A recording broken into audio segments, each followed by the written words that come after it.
Howie Roseman is set to be fined by the NFL. Potentially. Supposedly. Nothing's really been ruled quite yet. I'm going to be honest. I heard a few takes about this situation this morning while making my rounds, and I don't necessarily agree with some of the viewpoint that's out there about this interaction between a general manager and his fan base. Let's get into this one for a little bit, y'all. What's up, Cerebral Football fans? My name is Steven Hyder. This is Gate City Sports Channel. Hey, if you're new to the channel, this is maybe the first, second, third time you caught my content. You enjoyed today's discussion. Look, we're on a journey. We're on a path. Just crossed over 6,600 subscribers, heading towards 7,500. I would love for you to join the Cerebral Football community. Just need you to hit that subscribe button to do that. To all G subscribers, hat in hand, you know what I ask you to do, guys. Hit that thumbs up button, smash the like button, help me spike the algorithm, and get this in front of new people that we can potentially convert into our little audience here on the YouTube. All right, y'all, I'm sorry if you hear birds and stuff like that. I'm outside on the porch filming, so there's going to be that kind of outside noise stuff going on. You guys saw the clip, right? Howie Roseman made its rounds on Twitter. If you haven't saw the clip yet, just look up Howie Roseman, FU word, and it'll pop up for you on Twitter. So, during the game or before the game, there was this interaction between, a group of Eagle fans and Howie Roseman that I think is largely misunderstood by the outside world. Because, maybe in 90 to 95% of the fan bases, this might not make sense because we have such an open dialogue between our GM and the fan base. I think it could be a little odd for other people seeing a GM maybe look a little combative. On the outside, it looks combative, but internally, it's not combative. It's playful. He's just joking around. There's an element of truth to what he's saying. He's definitely standing up for himself. But I've never thought of Howie Roseman as being more Philadelphia than I saw last night in Texas, to where he basically stood up and said, I need to be forgiven. I brought you your first Super Bowl. Let's keep things in perspective. And then he said, let's go. It was a joke, man. And it's something that, to me, is internal to the city of Philadelphia. It may not make sense to other fan bases. It may not make sense to other cities. But I've never felt like Howie Roseman exhibited the qualities of Philadelphia any more than he did last night. It made me respect him. It made me respect the man for standing up for himself and saying, hey, man, I've been doing my thing longer than just this year.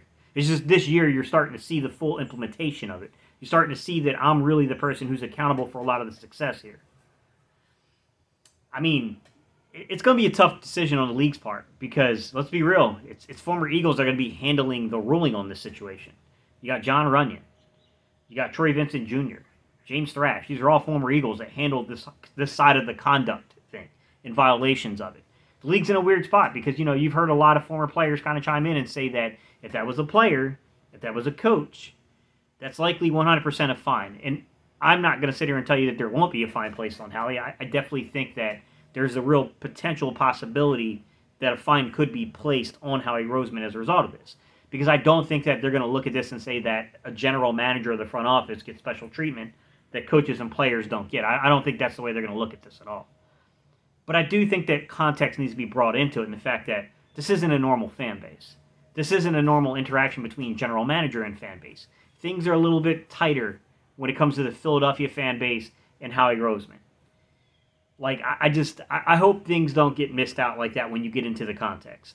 That I think the majority of the fan base took it as a positive. This is how he's standing up for himself, man. We respect you when you do that. We respect you when you stand your ground. We respect you when you don't give any ground to anybody. And you stand up for yourself and you explain it from your lens the way you're viewing the situation.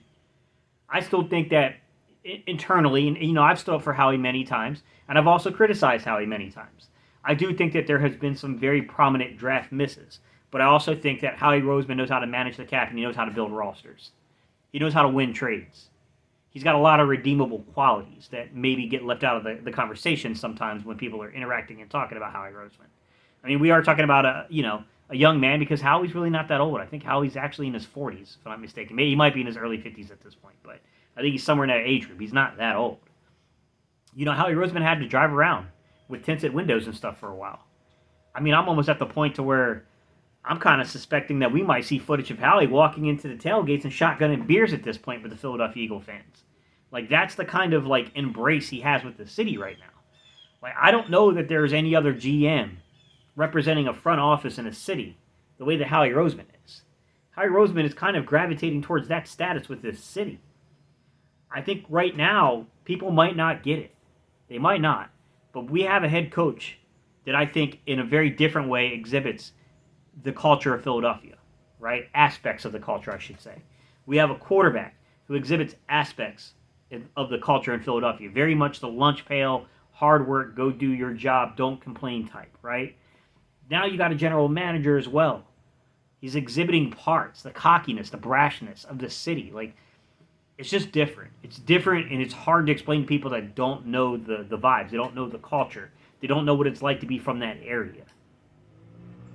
I hope this doesn't come to a place to where Howie Roseman is fined for basically standing up for himself, speaking his mind, and sharing a moment. I think that's the part that's getting lost is he's sharing a moment with the fan base. He's out there saying, let's go too. Sorry, there's a dirt bike. All those things, man, like, it just feels like sometimes the forest gets missed for the trees. And I don't know that there's many GMs that you could say, like, well, we're going to have this type of interaction. They're just not. They're going to be more professional with the fan base. We don't gravitate towards that. We don't gravitate towards the fake politeness of corporate culture. It's just not Philadelphia. We like people who are a little bit more genuine, a little bit more down to earth, people that wear their heart, and their emotions on their sleeves. That's what Howie Roseman's doing. And it's definitely making him become kind of iconic in the city of Philadelphia. And don't get me wrong, I saw some Eagle fans that clearly misunderstood the interaction. But I think once they gained ground of what the interaction was, everyone was like, oh, I get it. Like, yeah, this is just Howie. Like, Howie looks like he's from Philly now. I mean, he's been in the city so long. I guess that it's just something that breeds and it comes up and bleeds through the streets of the city, and you're there long enough, you start to embody it yourself. And I mean, I took no offense to it personally. I'm a guy who has criticized Howie for some of the things that were on that sign. I'm going to be real with you. But I'm also a person who's realistic enough to understand that Howie is more than just draft picks. And that Howie does get things right in terms of the draft side. And it's not just a singular person, by the way, responsible for the overall outcome of draft picks. I know one person takes the blame. But logistically speaking, guys, there are many steps involved here. There are many people with their hands involved in a draft class. It's not just Howie Roseman. Howie Roseman made some very, very bad judgments and errors in terms of drafting certain guys over other guys when there was a difference between the coaching staff and the scouting department.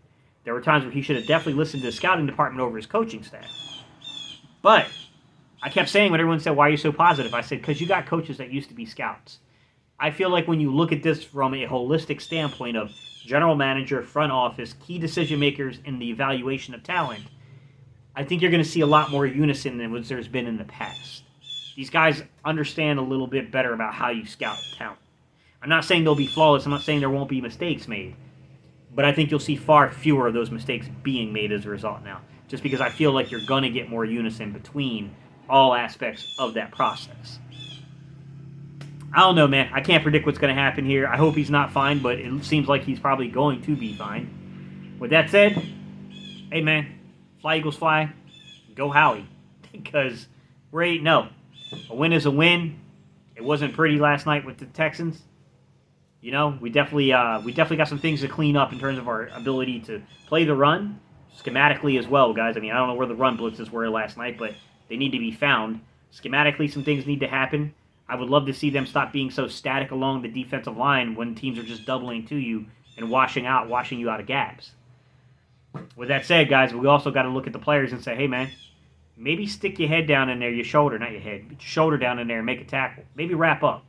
Maybe stop trying to just lay the boom and actually wrap up and complete the process of a tackle, because there's definitely been some elements of that, right? I've seen some guys that got a little tiptoey, if I'm going to be real about it, as they came up to their gap assignment, and they didn't exactly get to that gap the way they should have. There's some things to clean up on the film, guys. We're 8-0, and this team's not going to let its foot off the gas. I do trust that in the overall approach. I still think we got some issues in the second half, even with a really good performance we just had in the second half. With that said, we're 8-0. The offense is humming. It's pretty much putting up 20 points every single game. The defense has done a pretty good, consistent job of keeping teams under 20 points. We know that better competition will eventually get here.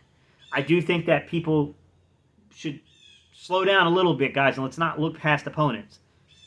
Yes, Washington's coming up. I'm not overly concerned about Washington, I'm not going to lie. But Washington does have enough talent there to hurt you offensively. You've got to be careful. They do have guys like Terry McLaurin. They do have guys that can make plays on that offense, to be honest with you. Brian Robinson Jr., I think, is going to be a pretty good one for them. I think they have some talent there, There's definitely some guys out there that can ball. With that said, I'm also going to look to the fact that that Titans game is probably not going to be as easy as people think, even though it's at home. I would say that the Colts game may not be as easy as people think, although Sam Ehlinger, I trust we're going to come out with a W there, but it might be tougher fought than people think. I do think that Green Bay is not the same Green Bay it was a year or two ago. With that said, there's still Aaron Rodgers behind center there. You can't just walk in, you can't sleepwalk into a game like that. Aaron Rodgers is good enough alone to beat you. So, this team, I trust it. I don't think it's going to lose sight of the objective. I really don't. But I'm also aware that you cannot have these type of slip-ups against better competition because it can come back to bite you in the rear.